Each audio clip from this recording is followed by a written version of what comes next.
Welcome student, जामनीकांत BEd college के ई class में आप लोगों का स्वागत है। आज हम चर्चा करने जा रहे हैं एनसीएफ 2005 यानी नेशनल करिकुलम फ्रेमवर्क 2005। तो आज इसका जो है वो बेसिक चीज़ के बारे में हम जानेंगे कि एनसीएफ 2005 क्या है, इसका उदय कैसे हुआ है। ये आपका मेथड पेपर में है। पहले हम इसके इंट्रोडक्शन के बारे में जानेंगे, बाद में हम जानेंगे कि इस फ्रेमवर्क के अंतर्गत सोशल साइंस यानी पॉलिटिकल और हिस्ट्री के बारे में क्या कहा गया है, उसको हम लोगों को पढ़ना है। तो आज हम जानेंगे सबसे पहले एनसीएफ 2005 है क्या। तो ये जो है नेशनल करिकुलम फ्रेमवर्क यानी राष्ट्रीय पाठ्यचर्या की रूपरेखा है। ठीक है, इसका हिंदी रूपांतरण ये है। तो बेसिक चीज इसका ये है कि सबसे पहले हम आते हैं राष्ट्रीय पाठ्यचर्या की रूपरेखा। ये जो एनसीएफ 2005 है, यह रविंद्रनाथ टैगोर का निबंध सभ्यता और प्रगति से जो है इसका उदय हुआ है, यानी इसका संबंध यहाँ से है। तो आप लोग चूंकि बीएड के स्टूडेंट हैं तो आप लोगों को जो है ये क्वेश्चन का आंसर पता होना चाहिए। ये जनरली जो है सीटेट टेट के एग्जाम में पूछा जाता है कि 2005 का जो है ये कहाँ से लिया गया है, इसका उदय कहाँ से हुआ है। तो यहाँ पर आपको ये बता दें कि यह सभ्यता और प्रगति नामक एक निबंध है जो रविंद्रनाथ टैगोर का है। इसका जन्म यहीं से हुआ है। तो ये आपका एक क्वेश्चन है, ये आपका इससे रिलेटेड हो सकता है। फिर हम आते हैं कि इसमें क्या कहा गया है। इसमें ये कहा गया है कि सृजनात्मकता, उदार आनंद बचपन की कुंजी माना जाता है। क्रिएटिविटी जो है वो बचपन की कुंजी कहा गया है यहाँ पर कि ये इसके अकॉर्डिंग जो है सभ्यता और प्रगति के अकॉर्डिंग ये कहा गया है कि बचपन की कुंजी क्या होती है, सृजनात्मकता, उदार आनंद होती है। नेक्स्ट पॉइंट पर हम आते हैं कि एनसीएफ 2005 का अनुवाद संविधान की 8वीं अनुसूची में दी गई सभी भाषाओं में किया गया है। यानी ये जो एनसीएफ 2005 है ये बहुत बड़ा है, बहुत विस्तृत पाठ्यचर्या है। करिकुलम का जो ये फ्रेमवर्क है, इस जो रूपरेखा जो तैयार की गई है ये काफ़ी बड़ा है। और इसका अनुवाद ये केवल हिंदी में ही नहीं है बल्कि हमारा संविधान में जो 8वीं अनुसूची है उस 8वीं अनुसूची के अंदर में जितने सारी भाषाएं आती है उन सभी भाषाओं में इसका रूपांतरण किया गया है, इसका अनुवाद किया गया है।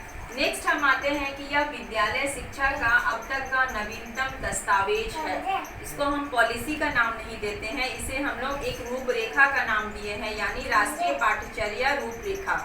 तो ये क्या है, एक दस्तावेज है।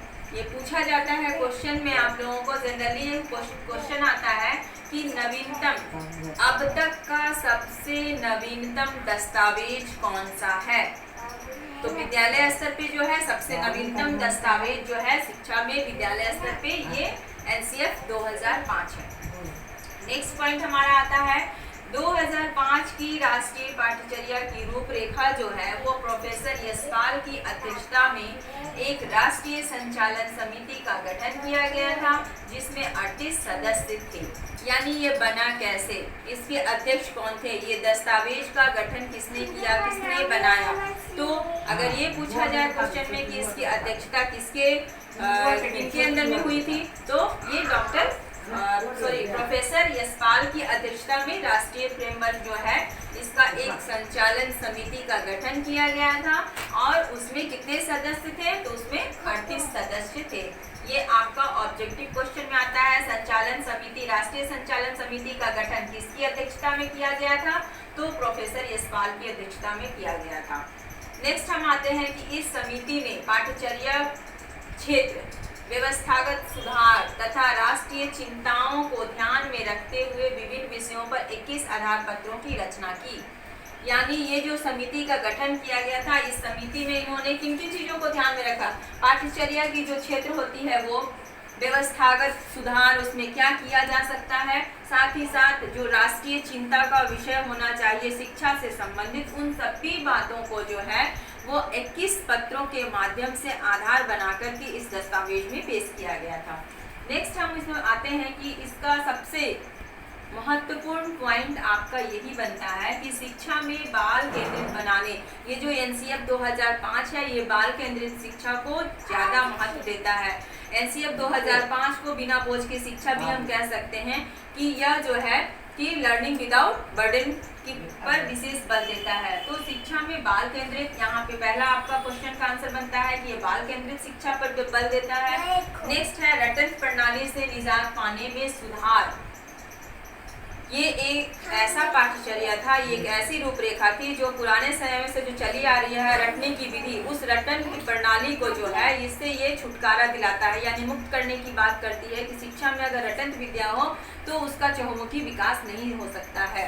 तो रटन प्रणाली को जो है यह पूरी तरह से समाप्त करने की बात इस फ्रेमवर्क में कहा गया था। फिर नेक्स्ट इसमें आता है कि जेंडर, जाति, धर्म आदि आधारों पर होने वाले भेदभाव को समाप्त करने की बात कही गई थी।